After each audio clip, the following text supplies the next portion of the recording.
dawladeenu barwaaquna horseeday ayaan ka mid jidkan waxaan u arkaa waxa la yiri Soomaalidu xadii iyo guuxur sameeyka guuxur baa awal haddana caddi baa dhalatay wadada waxaa jirta xilliga hore inaan dhib badan ku qabnay oo ilaa iyo burtale aan maalin u socon jirnay ama habeen wadada aan ku qabnay haatanna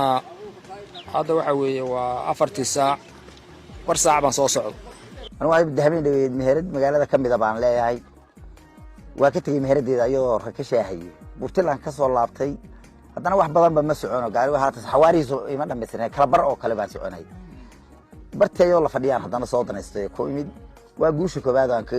فائدة ذاك قالوا وحنا بس لا ضدك ولي مرة كفائدة بان كسي من ده خاصة مقالة تربى ضم باك كبحني لا يحبذن بس كوي بدلي وحاول هذا مرة كان كذا لا يد انت اللام الى حرفه waxaan soconayaa wax hal saac ka yar weeye awalna waxa dhici jiray gaariga xaarka caraaba xarfo inuu maro habeenkii ilaa 3 saac 4 saac habeenimo waxa ilaahay looga xamdiyo weeye dawladana aad ba ugu bogaadinayna inuu soo dhaweynaa waxaan leenahay inta dhiman in loo dhameystiro oo wax nolol ka qabto sidku markuu burbursanaa wax aad loogu dhib qabo baabuurta ku dhib qabto oo anagu ku dhib qabno oo maxaan ku iraahdaa meeshii hal saac loo socon jiray hadda waxaan u soconaa 15 daqiiqo dhawaan intay ka qabto ma sha Allah waxaan xasuustaa godad badan daakir badan aan socon karin kaabaan jabis aqaay jabis lugalayn intaas oo waxa weeye daal iyo rafaad ayaan dareemi jiray haddana ana wax ragoonayaa marahayaan dhib tira badan baa ku qabnay gaadiidku gaalkacyo iyo boosaaso 3 habeen baa u kala dhixi jirnay markaan faaruqnahay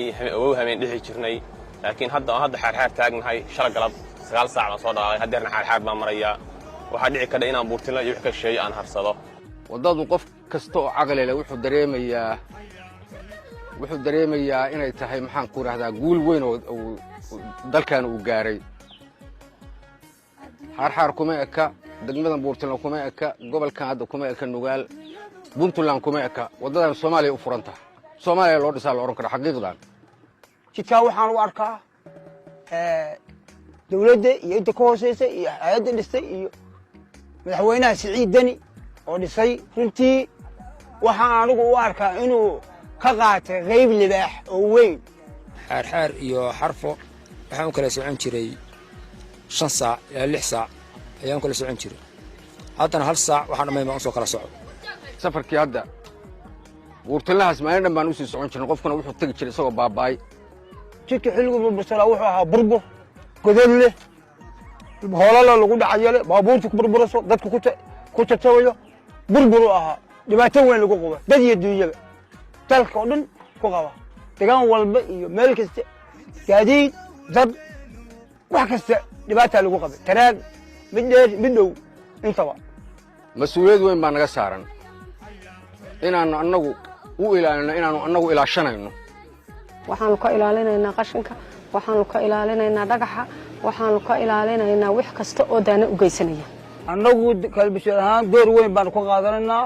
inaan u ogolaan dayac wax la yiraahdo baan ka qaadanaynaa hadaan deegaanka xabaal wadayaashiisii dowladdiisii sibadiisii inta aan nahay qorshaha iyaga wadada haddii noo dhisay inaan ilaalino weeye oo wixii dhib u geysanaya anagu aan ka ilaalino aadna waxaan bahalkii aad u rabnaa intaa harta in loo dhameystiro wixii laamiga dhibaya inaanu ka ilaalino iska wacyi gelinno baabuur baa halka inta istaaga hadduu doono olyada ku bedelaya in olyada laga ilaaliyo naftada laga ilaaliyo dabka laga ilaaliyo dhagaxa soo finiinay oo wadada dhexdeeda yaal oo taayirku hadduu baabuurku taayirka saaro meeshu godka ka sameynaya laga qaado dawladda Puntland aad iyo aad baan ugu mahadcelinayaa shaqada wanaagsan oo ay noo qabatay systemka wadooyinka inta dhimanna haatan waxaan raalli ka nahay in loo qabto nolol dhameystiro dhib iyo hawl tiro badan baa ku qabnay hase ahaatee haatan intii loo qabtay aad iyo aad baan ugu diirsanay haddaan nahay gaadiidleyda rajo ballaaran baan ka qabnaa inay noo dhameystiri doonto dawladdu waayo qabyo hadda yaree dhiman waxba kama harinba marka waa way cimri tagay ceeb laguma sogotay dawladdu intaas oo qabyaa inaysan ka tagayn baan rajaynaynaa fariintan u dirayaa waxay tahay gacan wada jir bay wax ku gooyaan shacabka reer Puntland iyo maamulka dawladooda iyagoo iskaashanaya inay si wada jir wax u qabsadaan oo isku tashadaan oo ay maxaan ku shilinkooda xirfadooda iyo maskaxdooda inay wax ku qabsadaan inaanu hammi u yeelano inaanu wax qabsano intaas weeye waa intaan ku baraarujinayo reer Puntland maamulkeeda iyo shacabkeedaba jidkan guud ahaan waa hanti ay leeyihiin ummadda Soomaaliyeed gaar ahaan Puntland waxa loogu talagalay in isu socodka dhaqaalaha iyo horumarka waddanka uu qayb ka noqdo waxa ku baxday malaayiin dollar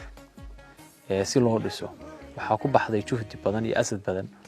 waxaan rabnaa marka dhamaanteen inaan wada lahaanshahaasi dareeno oo aan ka wada faa'iideysano ilaalino